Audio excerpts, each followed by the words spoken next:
I'm Gary Stevenson. Welcome back to Gary's Economics. Today we're going to explain Trickle Down Economics.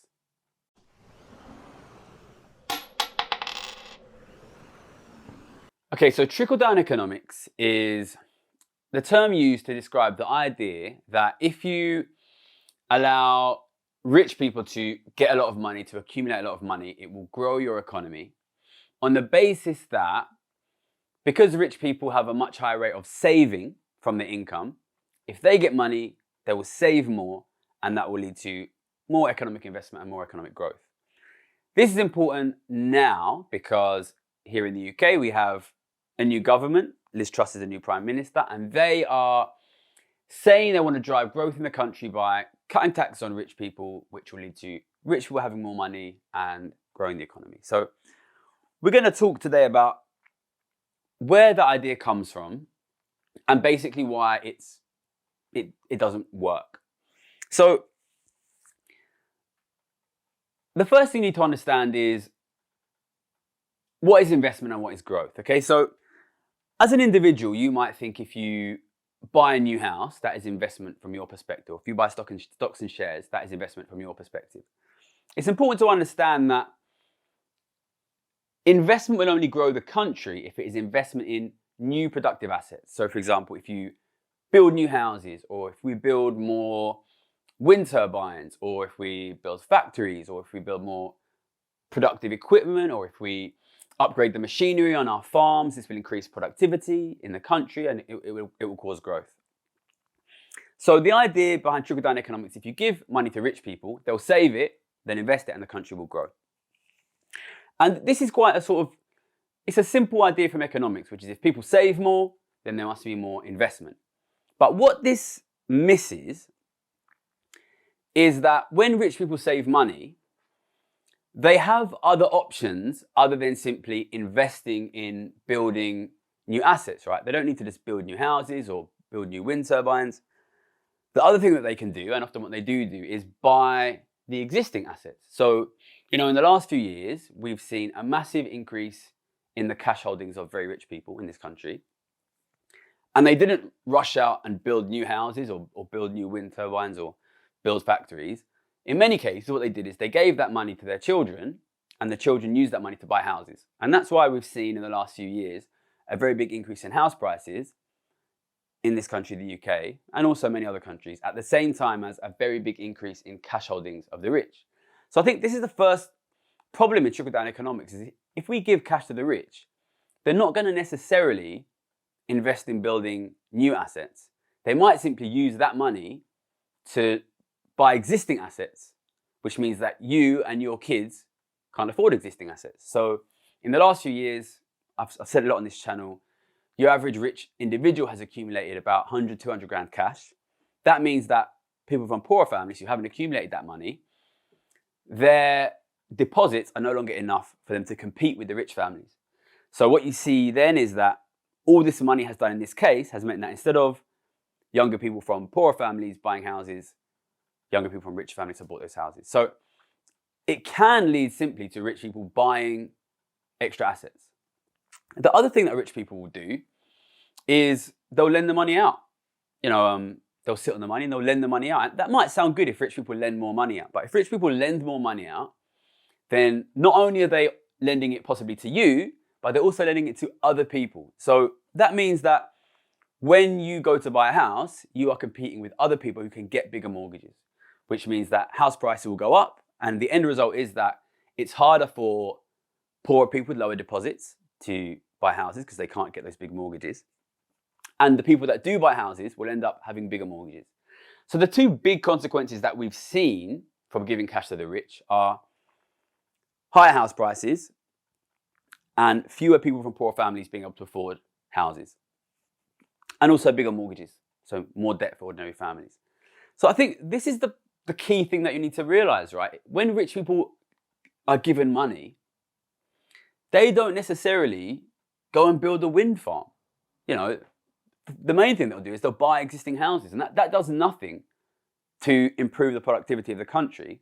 All it does is make wealth inequality worse, right? Because it means that ordinary families have less assets and richer families get more assets. And that brings us to this big point of, you know, does it work?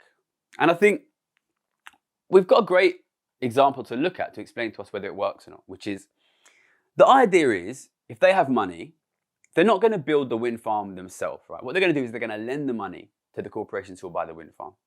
And the idea is that means that corporations can then borrow at low interest rates. So hopefully they'll go and invest and they'll build these things which will grow our economy.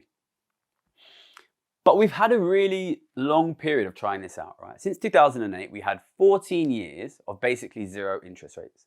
And that meant that corporations could borrow basically for free for that whole period. Did they then make loads of investments?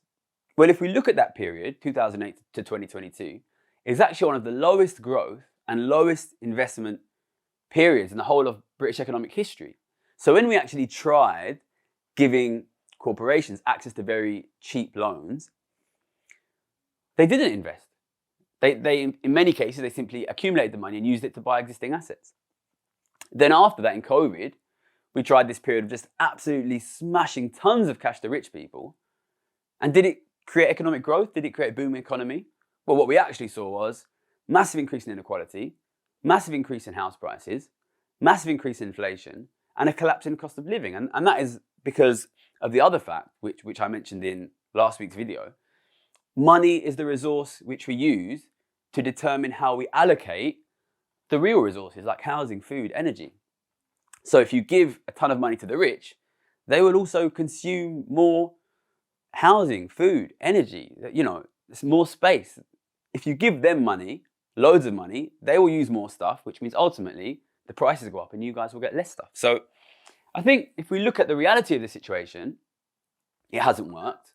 If you understand the theory of the situation, there's this very simplistic theory which does save more than invest more. But as soon as you take a step back and realize they don't need to invest in new assets, they can simply just buy existing assets, which means ordinary families have less assets.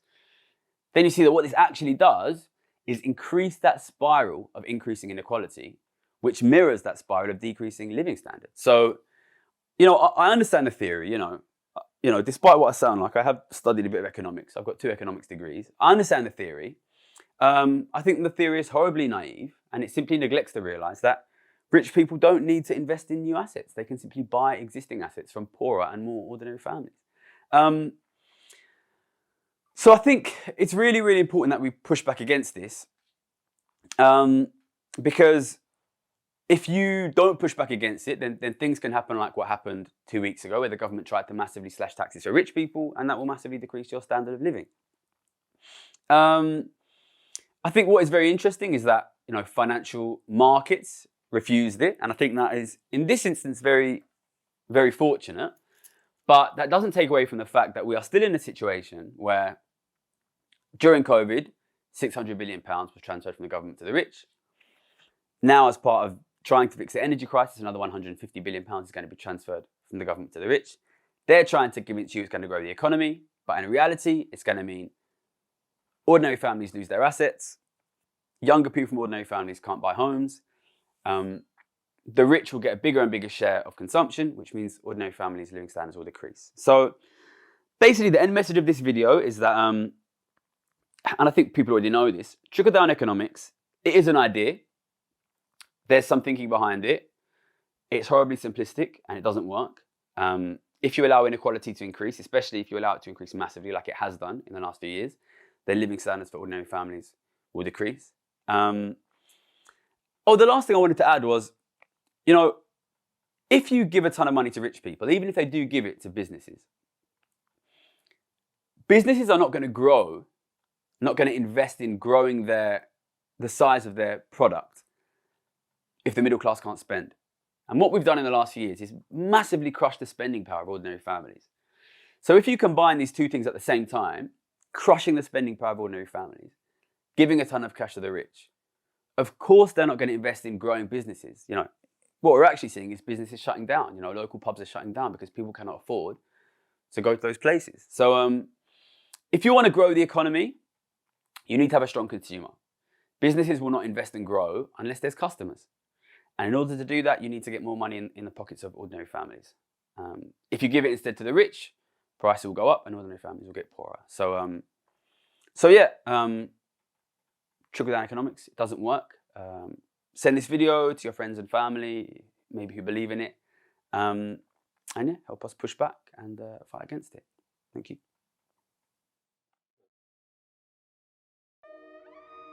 At the moment, these guys are profiting from a crisis that is going to keep our economy in the stump for 50 years. There is one other thing they can do with that massive amount of income. They can buy your mum's house.